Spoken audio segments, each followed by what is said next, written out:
Hello there YouTube, I'm Hugh Langley, this is Patrick Goss and we're back for another cracking gaming spotlight. You may have seen last week's, did you also see the phone show?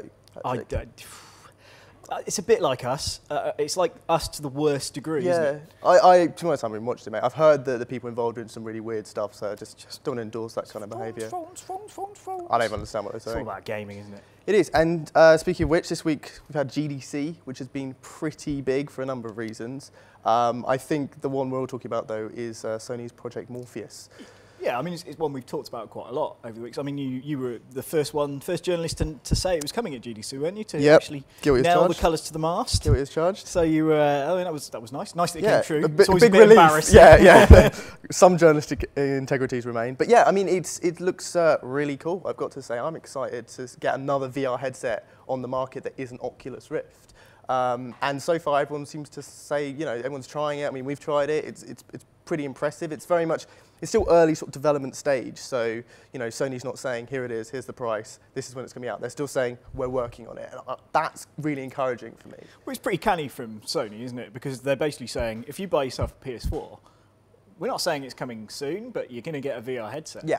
Over to you, Xbox. Yeah, no, definitely. It's a big pull. And yeah, exactly. And Xbox One right now is the one without the virtual reality headset. We've got rumours that they're probably working on something. Yeah, I think rumours they hastily leaked to the right people. Possibly, yeah. Obviously not factual. Yeah. But I think it's difficult for Microsoft now. They have to respond to this because regardless of anything, this is a really exciting thing for gamers.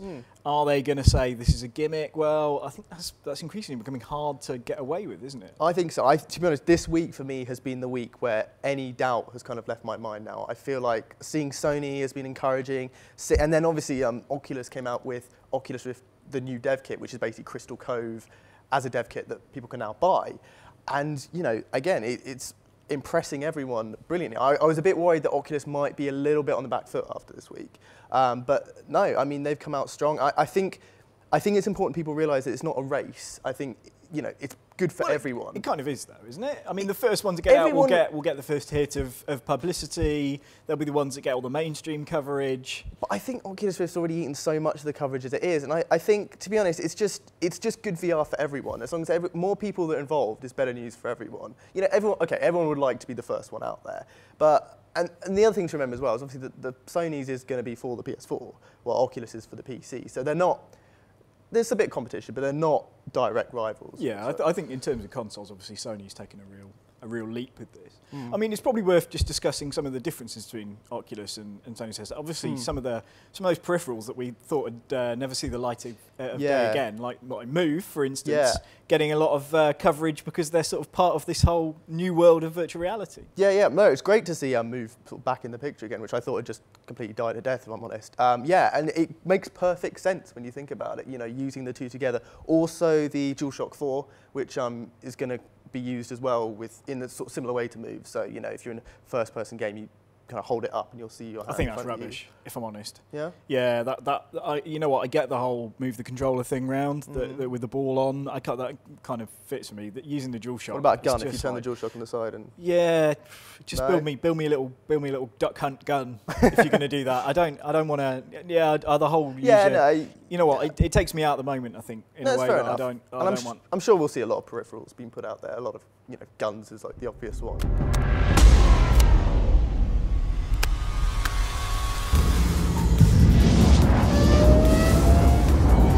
Oh, A.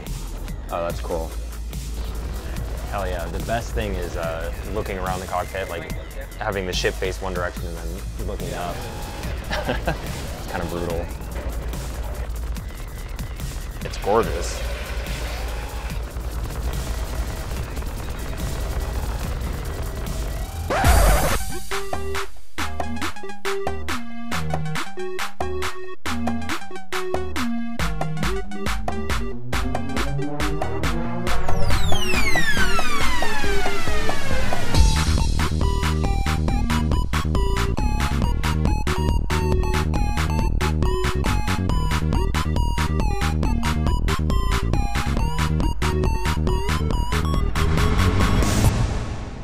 So, like in terms of other differences, obviously at the moment, so Morpheus has a 90-degree visual peripheral, and Oculus is about 110. So the new Oculus. So Oculus still feels maybe a little ahead, but I think Sony has a long way to go. It's not putting any dates on anything. So I think, the next few months we're still going to see a lot of development. I'm not so sure we're going to see Oculus on the consumer market this year now. I'm a bit, having this development kit 2 out now makes it feel like there's still a long way to go. And going from what they've told us as well, their words make it sound like, we might be seeing a 2015 consumer release as well. So that's a long way off. I want it now. I think we all want it now, but I think it's great that no one's rushing it.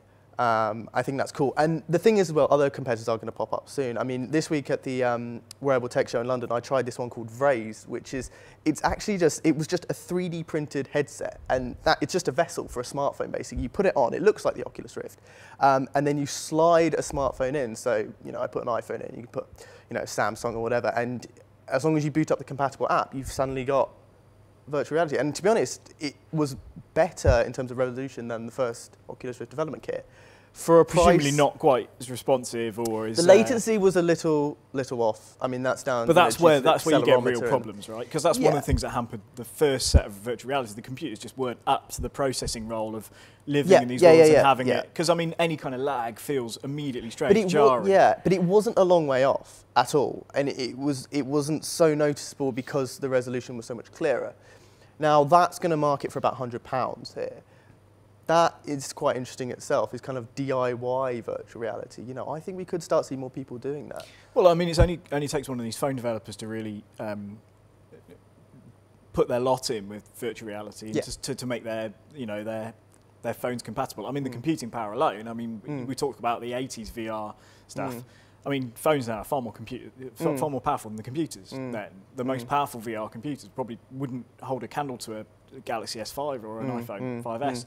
So I think the whole world is suddenly all that spare computing power. I bet when they were planning the next gen consoles, they wish they'd built in more of the kind of future capacity for this kind of thing, because I'd imagine the processing power needed to create these worlds and exist within them is probably verging on the top end of what some of these consoles can expect to do. And I think that's why there have been a lot of doubters. And I still think Sony has some way to go, but I think we are seeing that, that they are really trying to push the power of the PS4. And that's my concerns about the Xbox One. I'm not convinced it has the power. And I could be wrong. We're early days of these consoles. We shouldn't be judging how much power each console has. But I'm just thinking, that maybe the Xbox One doesn't quite have the power to do full VR with that very low latency. And maybe that's a good thing for the PC industry, which obviously can adapt much faster than the console thing. So if you have a massively powerful gaming PC, suddenly you've got a real next-gen thing to boast to your friends about. Yeah. Or we could see something completely left field, like Microsoft partners with Oculus Rift to put, Oculus Rift's already on the PC. Or buys Oculus Rift. Or buys Oculus Rift, put it on the Xbox One, Titanfall with Oculus Rift. My dream will finally come true. That would be pretty amazing. That would be incredible. That has to happen. Virtual reality and giant robots. It's like a sci-fi dream. It's what gaming was made for, really, isn't it? So one of the things that doesn't get discussed an awful lot around virtual reality headsets is the sound design, because that's actually quite a big deal. Because if you think about it, they're creating these 3D worlds where you have lighting and stuff like that. But actually, the way that sound acts when you're in a 3D world is kind of needs to be modelled as well. So if you turn your head quickly and something's happening behind you, it needs to feel like it's coming from behind you. It's another load of problems. I was talking to Dolby recently about they have a thing called Atmos, which is their big surround sound, their next-gen surround sound thing. And they did a test demo of some games. I think it was Call of Duty, actually. They were showing off how the sound could work in a helicopter flying around you, and it felt like it's behind you, all that kind of stuff. Pretty cool. It took a lot of post-production work to show how it was done. And actually, of all of their demos, it was the least impressive, because I think in gaming it's quite difficult. I mean, a helicopter crashing near you, that would be a pretty overwhelming sound, right? Yeah. But you don't want to overwhelm people in games. It has to be within, a certain realm of realism, but, that whole problem. You don't want the gun so loud that it makes your ears bleed. Yeah, So I suppose there is a way of balancing it, but I'm really intrigued to see who nails this, because at the moment the headsets don't have built-in earbuds. We were a bit worried with the Sony ones when we first saw it, but I mean, we saw from the tests that people were putting cans over the top of them. And that's what people have been doing with Oculus as well. Yeah, no, I think that's fine. I think it's good that they don't come with inbuilt audio. I think everyone should have their own choices. It's an interesting point, the thing about Dolby Atmos. I actually, this week, I tried at the Wearable Tech Show this headset called the Intelligent Headset. Basically, it's 3D audio, so it maps the audio around the room. I was playing a game, for example, where there were zombies on the I was playing on the phone, and there was like a radar, and there were zombies coming at different angles, and I had to kind of turn to the zombies to shoot them. Even though I couldn't actually see them, I had like a gun on my phone. But the sound would move, so everything was 3D mapped around the room. And I thought, for virtual reality, that's perfect. You know, that's the kind of thing, you know, that's sort of, it's virtual sound. You know, it's creating that 3D mapping to match the visuals.